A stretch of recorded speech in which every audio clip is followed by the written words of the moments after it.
How you talk that way even about your guy? How you talk that way even about your guy? How you talk that way even about your guy? The drive here was a bit busier than we expected. It took ages to get up to Ubud.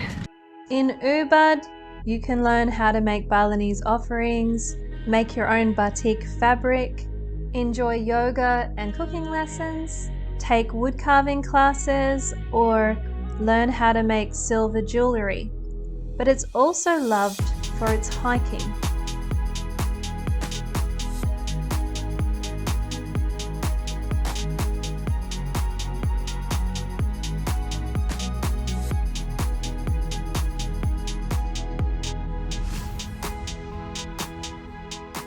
Tranquil and peaceful until PJ opens her mouth.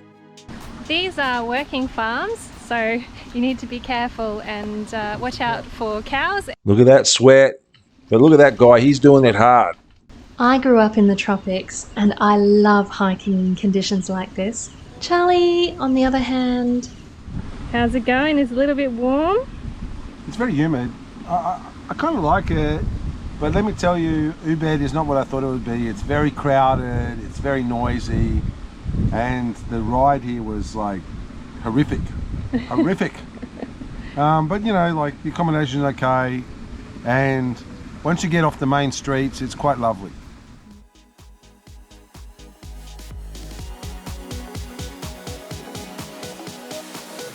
You really could slip and come a cropper here. It gets a little bit skinny towards the end of the path, and there's a timber bridge that's a bit rickety, so plan for an interesting hike at the end. And the walk finishes with this strange little path behind a building. Back to civilization, if you can call it that, traffic and noise. 30 years ago, you could really see how Ubud was amazing and just must have been so mystical with all the temples and all the rice paddies. But the consumerism and the poor building standards and urban planning have sort of really taken the shine off. This room was really cool, but the food here was even better. Once more unto the breach, dear friends.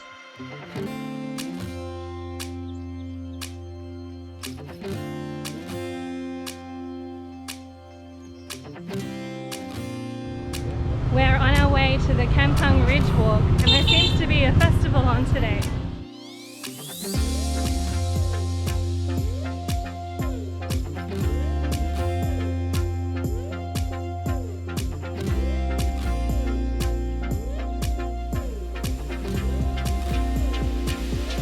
The walk starts just beside the driveway of this hotel. It's hard to find, but if you can find this sign, you're almost there. Hey mate. He's suffering. Yeah. As per usual, PJ hasn't told me what we're doing, so we're going on some walk, I think. But she seems surprised I have no idea what we're doing. But she's got me so well trained, she says get up and go when I get up and go. I hate to break it to you, but the training will continue indefinitely, my love.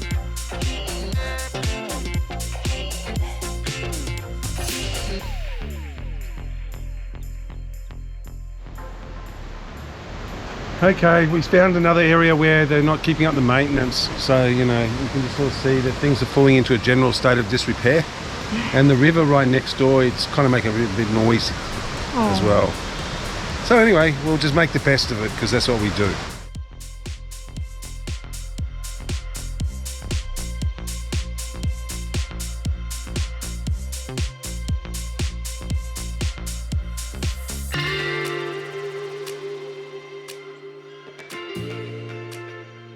I knew Charlie would love this walk. I don't know if you can see behind me, he's probably walking up the hill right now.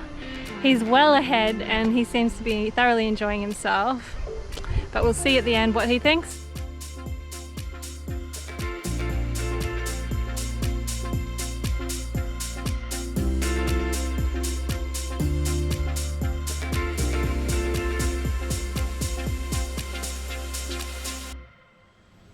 What did you think, handsome? Well, we went on some ridge walk that PJ had chosen, and it was nice enough. It's a ridge that runs between two river valleys, or stream valleys, and it was pleasant, but it's very hot, and it's very lush, the countryside, and you can see it would have been nicer, but now development is encroaching and coming down both sides of the river valley. So it's kind of, looking in people's backyards. But yeah, it's lovely. He is so hard to please. Like, talk about high maintenance. I don't know. I just think it was beautiful. And if you're looking, as you're walking up the ridge, if you look on the left-hand side, you can see some development. But if you're looking on the right, it's just mostly forest. And I've got footage to prove it. So there is some. But yeah, selective footage. After the end, so it ends with these gates that I've just shown you. And now there's a couple of cafes up here. And yeah, then you turn around and walk back. Unless you want to do a 12K circuit-ish. There's still farmers that you see all across Bali that are basically still living a subsistence lifestyle and using, methods that have not changed for hundreds of years. Alongside absolute luxury and Westerners just wandering around flaunting money. It must be disheartening for them. Mind you, it's exactly what I'm doing.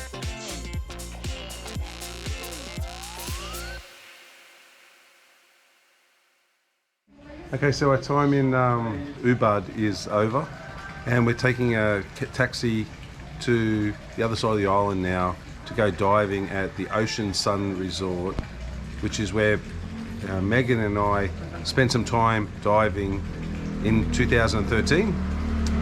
So we're going to go over there and we're going to go diving on the Liberty wreck, and it'll be pretty nice. Our car was given a blessing, then we were off. The car ride we got, let's just say there was a strong Bob Marley theme. and I felt a bit uncomfortable in it, not just because of the traffic. I was waiting to be pulled over and, oh, you've got some marijuana in your boogie board. People following Rastafarian faith probably do get a lot of discrimination, but we had no problems, and he was such a lovely bloke. They were a lovely family. They're locals that are well loved in the community, so it was really nice to meet them. Okay, we've just walked down from our accommodation, and where you go into the water to go out to the wreck. So there's a Liberty ship like 50 feet past where the water starts. It shelves really quickly, and then there's a ship directly underneath there, full ship. It used to be on land, and then there was an earthquake and it fell into the water. So it's very well preserved, and it's just there. So there's a lot of people down here, I think, just ready to go into the water now. Charlie is doing his dive refresher, and I'm finishing my open water. It's going to be interesting. I'm really not confident in the water. What do you reckon? I reckon I'm about 12 pounds of shit in a 6 pound bag.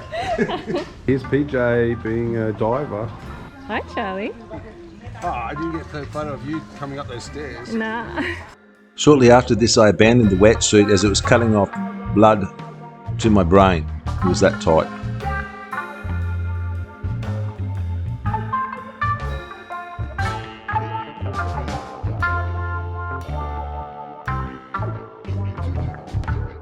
So I just went diving onto the wreck for the first time in 5 years. It was really lovely. It feels like you're flying.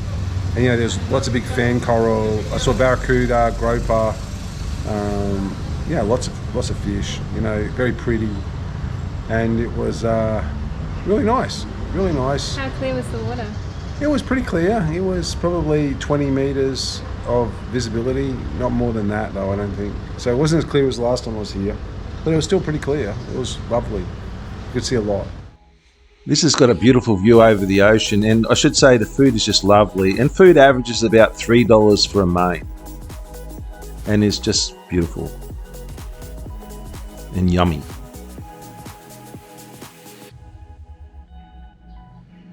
Well, we're in Tulamben, which is on the other side of the island from all the busy parts in Bali, and it's a magical place. It's very quiet. There's only one road that runs through it, which is the main road, but there's very little traffic on it. People come here just to go diving. There's really no other attraction other than how absolutely beautiful it is. So we're staying at this resort, and I've been here before. So you get a private bungalow, and there's a pool, and there's beautiful gardens, and the guest to staff ratio is very high, like at least 1-to-1, probably more. There's a cafe here, which is lovely and very well frequented, but we tend to go across the road where you can be right on the water, but the resort's not as nice. If you wonder why we're not staying there, this resort is absolutely beautiful. All you hear is birds, and when you look behind it, all you can see is the volcano. So you have this majestic volcano directly behind you. It's actually active, and it went off a few years ago, but at the moment there's nothing coming out of it, but you can't go up it. And it's just very idyllic. The rooms are very large, and they have outside bathrooms, and it just feels so peaceful, and the view out of the room is so lovely. And they have the privacy glass, so during the day you can have all the blinds open, nobody can see in, but you can see out, and all you're seeing is this beautiful, luscious tropical garden. And it feels like, because you're going diving like twice a day, that you're doing things, but most of the time you're just relaxing, and it's just a place, definitely, that relaxing is very easy. You feel like you're a million miles away from everything. Where are we going, Charlie? Well, we're trying to get to Amed, but up until now I thought we had some more money, but now we have no money, so, and there's no ATM, so we're a bit short of cash.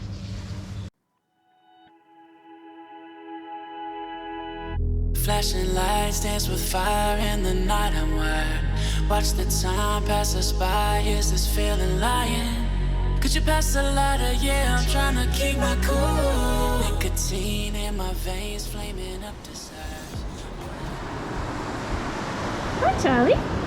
Okay, this palace was $27.30 per night, Australian, with breakfast. What am I supposed to do? Cause it feels so good. Feeling wild like a zoo. Put me in a mood.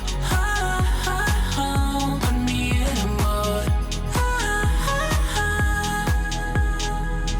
Maybe I The black volcanic beach has its own charm.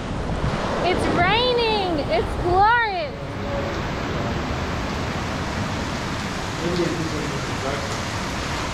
What have we found, Charlie?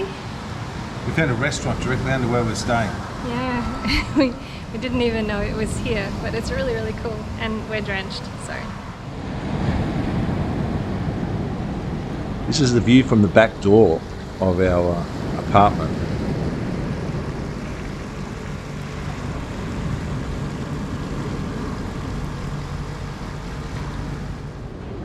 Okay, that's the volcano. When we were doing the diving, we were at the base of the volcano. We just moved down the coast a little bit further so we can get to an ATM. And you know, it's active, so you're not allowed to climb it. Usually you're allowed to climb up the top, but because it's too active at the moment, they've stopped you from going up. And yeah, it's really lovely. Most of the time it's covered in clouds, so it's really clear this morning. It's beautiful.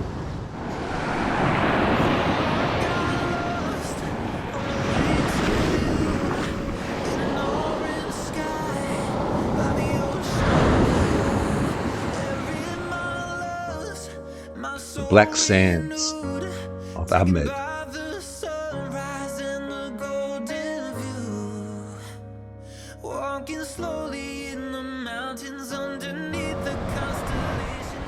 Standing 3 more nights. We didn't end up staying 4 nights, we ended up staying 8 nights. We only really went there for the one night to get money, and it was so intoxicating that we spent another 7 nights there.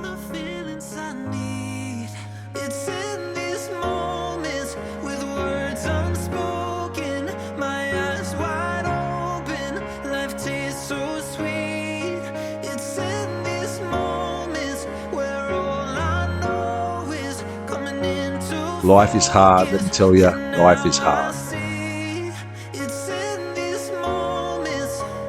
You can easily hire a boat to go fishing here, or you can go diving all the time. And we went diving and snorkeling almost every day.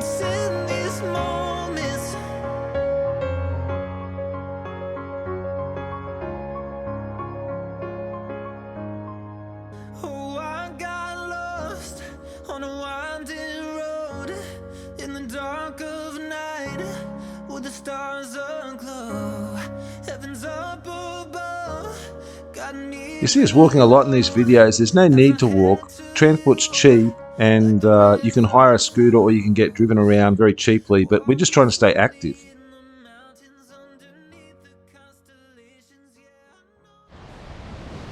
While Charlie's going in for a swim, I'm chilling out under the mango tree. It's just lovely and cool under here, but it's quite a warm day.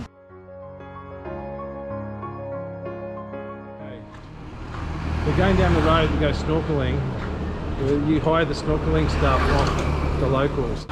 And the reason why you should hire your snorkeling gear from the locals here is that that's kind of something that's an agreement with the dive shops. If it's scuba, the foreign-owned places will rent that out. But if it's snorkeling, it's generally looked after by the local families and local businesses to make sure that some of the tourist dollars are fairly shared. The snorkeling gear costs about $2.50 to rent for 24 hours.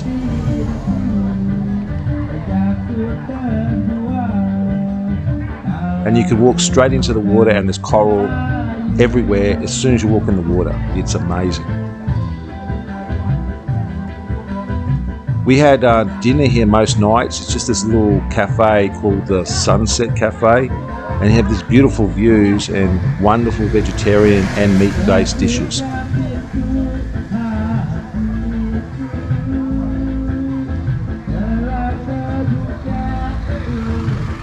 At night time you see all the fishing boats set out and they come back early in the morning, and during the day they pull their boats up on the beach.